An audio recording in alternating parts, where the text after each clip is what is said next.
Bonjour, j'espère que vous allez bien. Bienvenue sur ma chaîne YouTube Africa TV. Si vous êtes nouveau, n'oubliez pas d'abonner, activer la cloche de notification pour que vous ne ratez pas aucune de mes vidéos. Si ça fait, on se commence.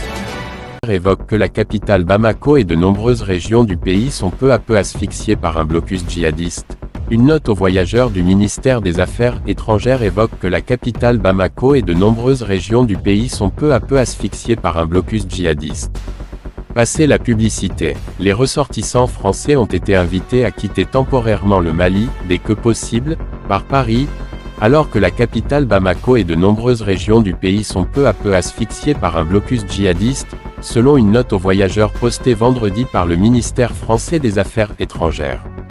Depuis plusieurs semaines, le contexte sécuritaire se dégrade au Mali, y compris à Bamako, souligne cette note.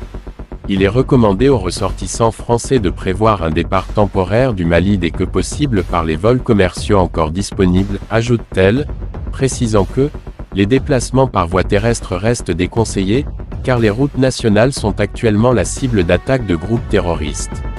Le ministère rappelle en outre qu'il reste formellement déconseillé de se rendre au Mali, quel que soit le motif.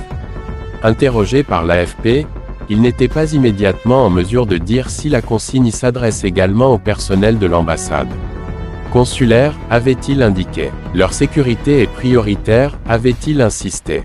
Un pays en crise sécuritaire.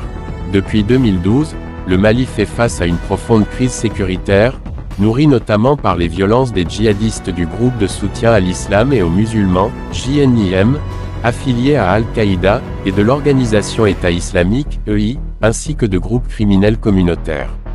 Et depuis plusieurs semaines, les djihadistes du JNIM imposent jusqu'à Bamako un blocus sur les importations de carburant, étranglant l'économie du pays sahélien enclavé.